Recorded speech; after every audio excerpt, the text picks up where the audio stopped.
आज के इस क्विक समरी में हम एक्सेल के CUMPRINC फंक्शन को समझेंगे। मान लीजिए आप कोई होम लोन चुका रहे हैं, तो ये फंक्शन आपको बिल्कुल सटीक तरीके से बताता है कि एक तय समय के बीच आपने असल में कितना मूलधन यानी प्रिंसिपल अमाउंट चुका दिया है, जिससे सालों तक चलने वाले कर्ज का हिसाब रखना बहुत आसान हो जाता है। चलिए जल्दी से इसके मेन पॉइंट्स देखते हैं। पहला, इसके फॉर्मूले को सही से काम करने के लिए 6 चीजों की जरूरत होती है। आपकी ब्याज दर, कुल किश्तें, लोन की मौजूदा रकम, शुरुआती और आखिरी महीना, और ये बताना कि आप किश्त महीने के शुरू में दे रहे हैं या बिल्कुल अंत में।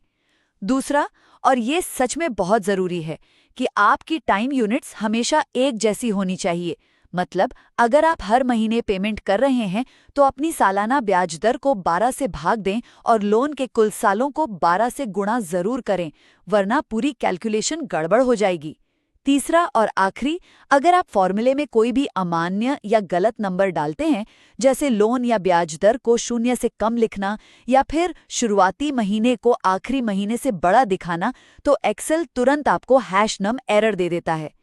कुल मिलाकर सही जानकारी और मैचिंग टाइम यूनिट्स के साथ ये फंक्शन आपके लोन के भुगतान को ट्रैक करने के झंझट को लिटरली नमस्कार। सेकंडों। आज हम मिलकर एक्सेल के एक बड़े ही काम के फाइनेंशियल फंक्शन को समझने वाले हैं, जिसका नाम है CUMPRINC। अच्छा, कभी सोचा है कि जब हम कोई लोन चुकाते हैं, मान लीजिए होम लोन या कार लोन, तो हर महीने जो EMI जाती है उसमें से कितना पैसा असल में हमारे कर्ज को कम कर रहा है? ये जानना सच में बहुत जरूरी है। और इसी बड़े सवाल का जवाब जानते कहाँ है? एक्सेल के अंदर ही। इसके लिए एक खास टूल बनाया गया है। तो यहीं पर आता है CUMPRINT फंक्शन। एकदम आसान भाषा में समझें तो ये फंक्शन हमें बस ये बताता है कि किसी लोन पर 2 खास तारीखों के बीच हमने कुल कितना प्रिंसिपल अमाउंट चुका दिया है। तो परिभाषा पर नजर डालते हैं। CUMPRINC एक ऐसा फंक्शन है जो किसी भी शुरुआती और आखिरी पीरियड के बीच चुकाए गए टोटल प्रिंसिपल को कैलकुलेट करता है। ध्यान रहे, ये सिर्फ ब्याज की बात नहीं कर रहा, ये बता रहा है कि असल कर्ज कितना कम हुआ है।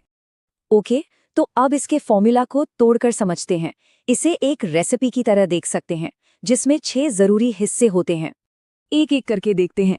सबसे पहले है रेट, मतलब लोन का इंटरेस्ट रेट। फिर एन पर, यानी टोटल कितनी पेमेंट्स करनी है।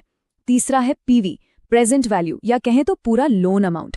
फिर आते हैं स्टार्ट अंडरस्कोर पीरियड और एंड अंडरस्कोर पीरियड। ये वो टाइम फ्रेम है जिसके बीच का हमें प्रिंसिपल पता करना है। और आखिर में है टाइप, जो ये बताता है कि पेमेंट कब हो रही है। अब ये टाइप वाला हिस्सा थोड़ा समझ लेते हैं। बहुत आसान है। अगर पेमेंट महीने के आखिर में होती है तो हम 0 लिखेंगे, और अगर महीने की शुरुआत में तो 1 लिखेंगे।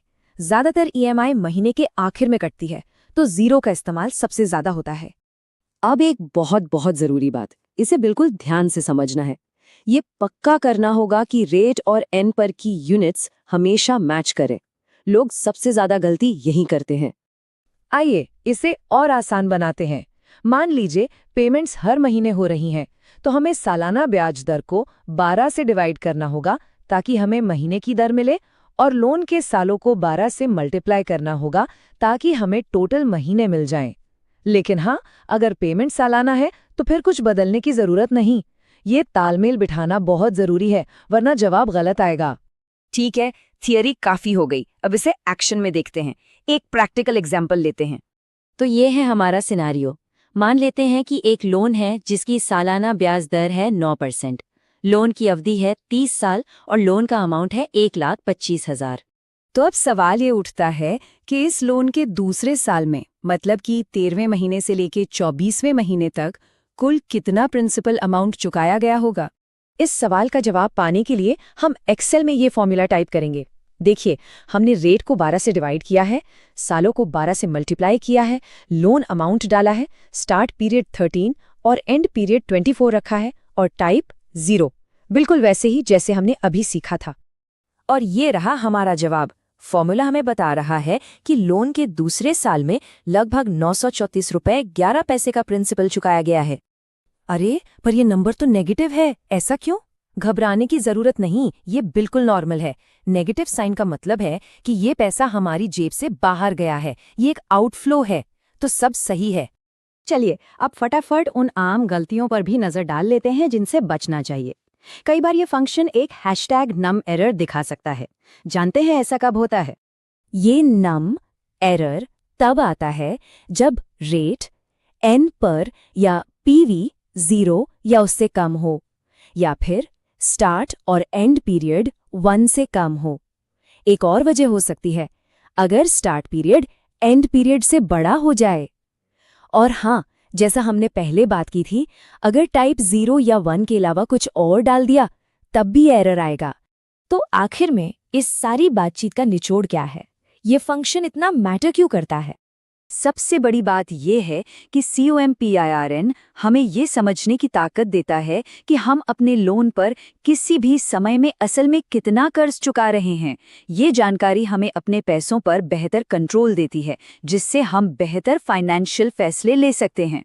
तो अब जब प्रिंसिपल को अलग करके देखना आ गया है, जरा सोचिए, हमारा फाइनेंशियल डेटा और कौन-कौन सी कहानियां बताने को तैयार बैठा है।